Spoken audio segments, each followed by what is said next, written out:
Hey everybody, how's it going there? Hope everybody's doing well and fine. Today we're going to do something a little different in our lantern video. We're going to talk about cones. What type of cones? Ice cream cones? There's sugar cones, waffle cones, traffic cones? No. The cone we're going to be talking about is the lantern cone in your lantern. That's right, we have a solid type of cone, and we also have what's called the rising cone.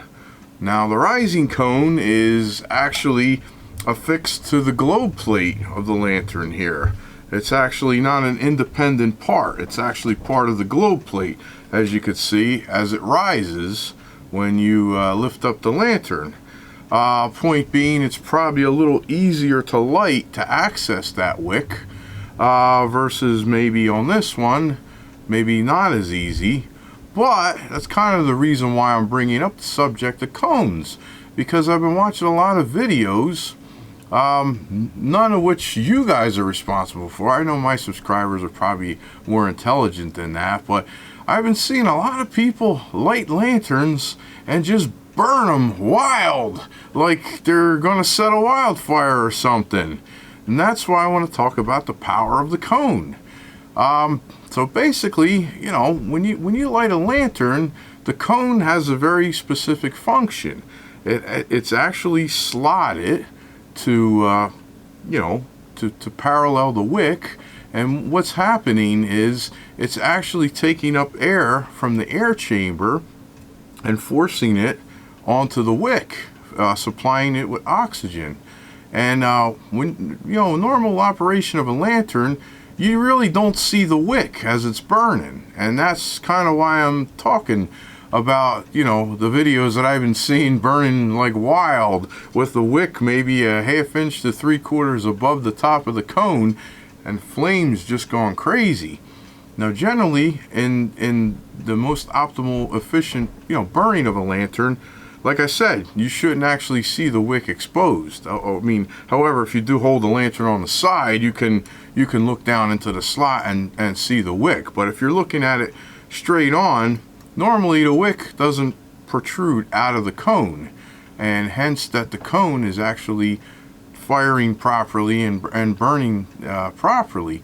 And during that, you'll see it kind of, when you we'll do a demonstration, but it gets to a point where the cone actually tends to fan the flame out, and that's due to the engineering of the lantern by the cold air being supplied in the air chamber and feeding it oxygen, and it's kind of almost like a little engine. It kind of generates its own like momentum. But now when you raise the wick above that, you're just feeding. It's like burning too rich. It's just you can't get enough air to supply, and you're going to burn your wick. You're going to soot up. You're going to see the top portion of your globe sooting up really fast, and that's what I've noticed in a few of these videos. It hasn't even been 30 seconds of people burning and just sooting, and now if you crank it down just a bit, you'll see it where you get to a point and you're burning optimal, very optimal performance. And so what I like is I actually took this cone out of my Rayo here, my Rayo 92. As you notice now, the cone is missing. So I'm gonna just do a quick demonstration. I'm gonna actually light this up without the cone. And let me be gentle with the old man here, because he is a very old one, and I just want to go easy on it. But I had a lighter around here somewhere. Yeah, okay. So yeah, you could see there's no cone in there. Okay, and I don't even know why I tipped that back, because I didn't really have to do that, because all you really need to do to light up is raise it up, and we'll give a little bit of wick. Trying to do this left-handed on camera is not the easiest thing, but anyway, yeah. So okay, so what we got here, let me turn it around.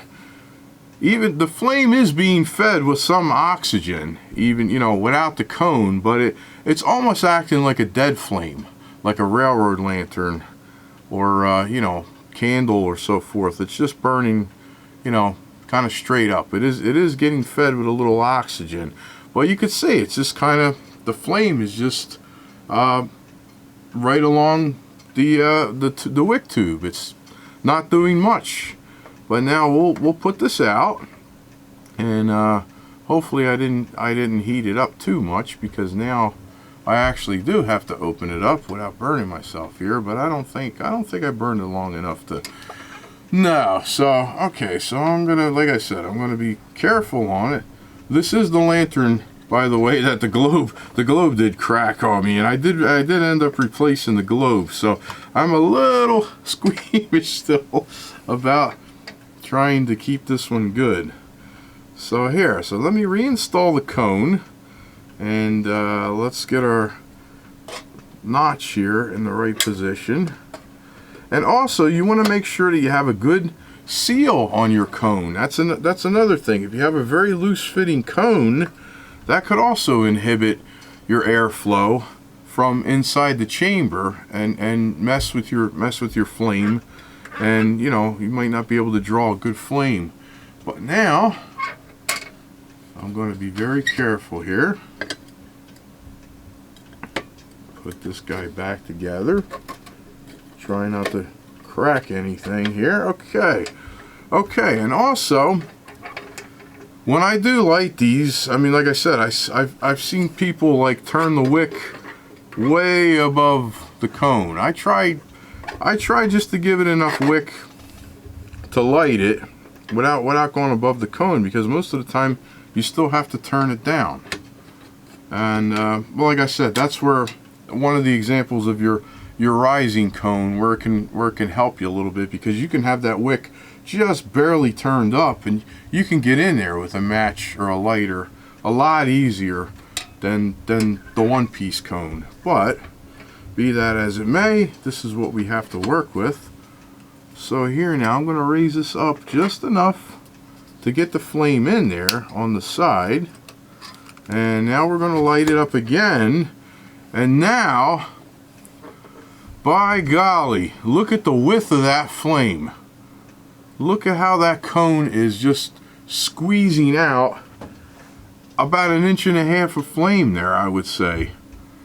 Whereas before it was just right along the wick tube. Man, we got a little bit of frosting going on, because it is a little chilly down here, and we've had a couple chilly days in the past, and that's another reason why I'm filming inside, because I haven't really gotten out to the workshop. I mean, I think I'm going to have to wait till the springtime to get out there to start doing some more restorations, and I got plenty to do, to tell you. But yeah, I mean, look at the difference of that. Now you could see, I really hate to do this, but if I turn this too far, oh, see, it's starting to smoke, and I'm inside. I don't really want to do that too much, but that's what I'm seeing from a lot of people. You're getting the smoke, you're getting the soot, but yeah, you just want to burn this so where it's all optimized. And I don't see any wick at all. There's no wick exposure. Like I said, if I turn it sideways, I can look down in there and see the wick, but you shouldn't see the wick above the cone. That's the amazing power of the cone. Just to throw it out there. I know, like I said, most of my subscribers probably know this, but I get a lot of views from other folks, and I hope that's a good lesson. It'll save your lantern. In fact, if you do burn it too hot, you got a chance of cracking your globe and really sooting up your chimney, just making a mess of things. And you're using a lot of fuel senselessly. You're not getting good proper light as you should. You're not getting a good white flame either by burning like that. So I just wanted to throw that out there to you guys. A quick good little lesson there. And by the way, our last video, we showed off some of the lanterns with the shade on it, and the number of the lantern, the Furhan, that kept eluding me was the was the 276, the Furhan Baby 276, which I just recently picked up a brand new one. Now this lantern has never even been fired and still has the tag. Let's take the shade off here. Still has the tag on there. Look at that. How about that? Cool piece to add to the collection. So I'm going to eventually light it, going to use it, because I know these things are fantastic lanterns, and it just so happens to be I picked it up in the silver, and I have the silver shade, which I kind of feel bad now. I stole it from my 76. That's the reason why I bought it, but it does fit fits the 276 also perfectly.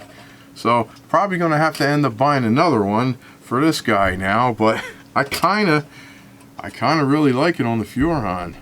What do you think, guys? Let me know, the Furhan or the 76. But anyway, that's my lesson on cones today. So I hope you guys enjoyed, appreciated it. Please leave me some comments, some feedback, and we'll be doing another lantern video soon. Everybody take care. Bye bye for now.